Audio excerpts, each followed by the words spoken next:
Good morning, my friends. This is Paul, and today I'll be reviewing for you Deltarune Chapter 5 for the Switch 2.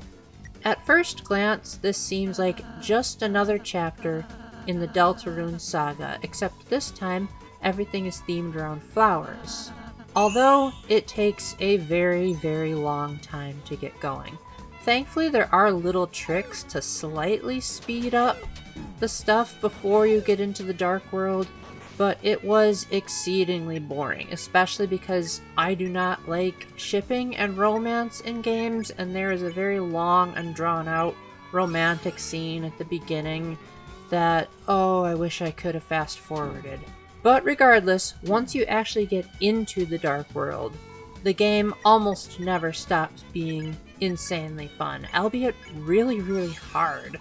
Like, I've noticed that ever since Chapter 3, it seems like Deltarune has really picked up on the difficulty, which is to be expected. You're past the halfway point of a game, but I think people treat the Deltarune chapters as though they're their own games, and as a result they expect them to start out easy and gradually make their way to be more harder, when in reality we're just playing a game that's been released in chunks. But thankfully, the game isn't just another Deltarune chapter, as you still have the climbing ability from Chapter 4, although it takes a really long time for the game to actually use it, and you eventually get 2 new special abilities. One is more of just a one-off gag, and the other completely recontextualizes areas of the game so that the game switches genres on you.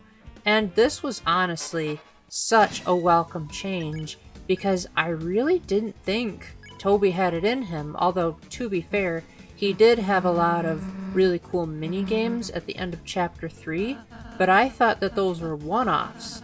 But I think this new ability is going to really transform the upcoming chapters so that they're a lot more fun. And just in case you get tired of the same old battle system and the same old try to spare the enemies or defeat them if you're playing the weird route, Deltarune Chapter 5 did a really good job of mixing things up. Another cool thing about Chapter 5 is that it seems like it keeps up the tradition of ever since Chapter 3, which was where you had to start paying for the experience. The production values just keep going up so much so that it makes you realize, okay, I see now why Toby is charging money. At one point, and this is very early in the game, so this isn't really a spoiler, there's a new character that shows up, but he's introduced as though you're watching an anime opening. And when this first showed up, I started panicking because I thought I accidentally sat on the remote, and I was like, did I accidentally switch to another TV show? Because Deltarune was made in RPG Maker, so it was a very pleasant surprise. And then, after that, this guy will randomly have fully voiced quips. They won't always match the text on the screen, but I found it interesting that Deltarune is slowly adding more and more voiced sections. Toby has teased at that in previous chapters, but it felt like they really wanted to make this a central part of this character's character. Now, you can turn them off in the menu if it gets too annoying, which is really the only quality of life improvement that the menu has. Which brings me to one of my biggest critiques about Deltarune Chapter 5, although I don't feel like this will be a problem for everyone, it's just a thing for me, and that's that I'd rather a game be too easy than too hard, and Chapter 5 could be brutal at times. Like, even the earliest enemies really gave me trouble, and there's not really a whole lot that you can do to offset it besides just, go and grind for more items. And while I do appreciate that from Chapter 2 onward, you could access storage whenever you're at a save point, it still felt like there weren't really a whole lot of quality of life improvements to maybe add an easy mode. Or maybe I'm just bad at the game. But despite that, despite how many times I had to retry those bosses, I had an absolute blast from going into the Dark World onward. The opening was a bit of a slog, and the game could be pretty hard at times, but nearly every single second of it, I was having immense fun, especially when the game switched genres on me. Chapter 5 did a good job of helping people realize that the game is not just going to be more Deltarune, but that Toby is perfectly willing to completely switch up the gameplay so that you feel like you're constantly discovering new ways of playing, and possibly it may even open up new theories of like, okay, what's the next chapter gonna be like? Now, Chapter 4 had some pretty big lore drops and some really cool moments that left us with quite a lot of questions.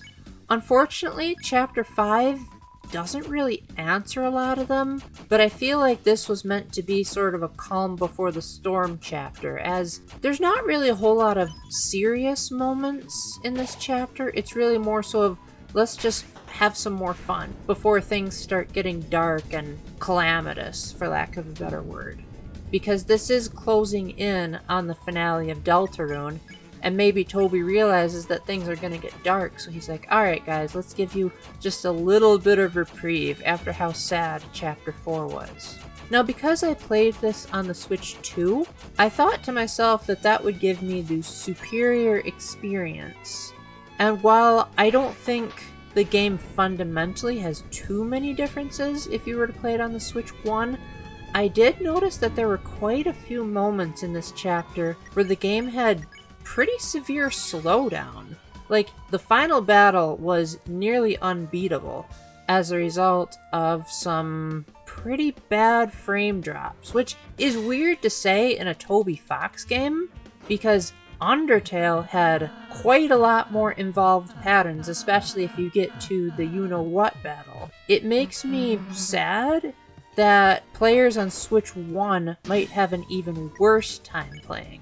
So I would highly recommend, if you can play this on a Switch 2, that's where you would do it, like I did. Now, just as I said in my Chapters 3 and 4 review, once you pay the flat $25, you do not need to pay more money for each individual chapter.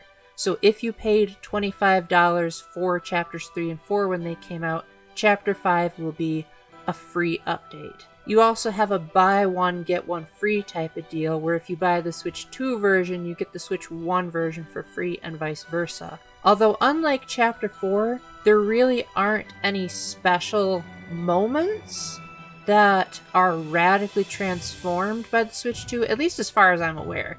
I know that there's usually lots of secrets that you can find, and there were certainly places in Castletown where they said, hey, you need to recruit more monsters to open up this part of Castletown, so maybe there's some kind of super cool mini game that uses mouse mode and the microphone, but I just wasn't aware of any of that, and Toby didn't mention anything in his newsletter. But I do exercise caution if you're getting this on the Switch 1, and even if you're getting this on the Switch 2, just brace yourself for some slowdown, but apart from that, the production values have really increased here, while at the same time still feeling enough like an RPG Maker game, where I revel at how much Toby can get away with using such a simplistic engine. I do think at this point $25 is a wonderful value, especially considering that the game's not even over yet. So I do think at this point Toby is making really good on his promise that $25 would seem like you're getting a really, really good deal. And after the cliffhanger of an ending on this chapter, I cannot wait for Chapter 6 and 7 to pick up the pace to finally start giving us more lore reveals. From a Catholic perspective, I do hope that you will just fast forward through the opening sequence, as it is kind of painful, but I do think that if you can look past the really, really slow opening, Deltarune Chapter 5 has some pretty poignant moments that get you thinking and possibly will get people a little bit emotional.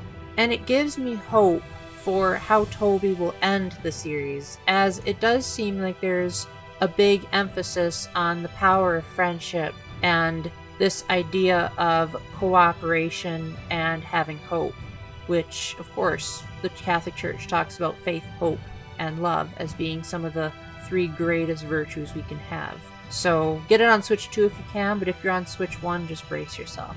So with that, thank you very much for watching, my friends. I hope I didn't leave anything out. Please let me know in the comment section what you think. And until the next time, remember to keep the faith, stay epic, and God bless. Bye!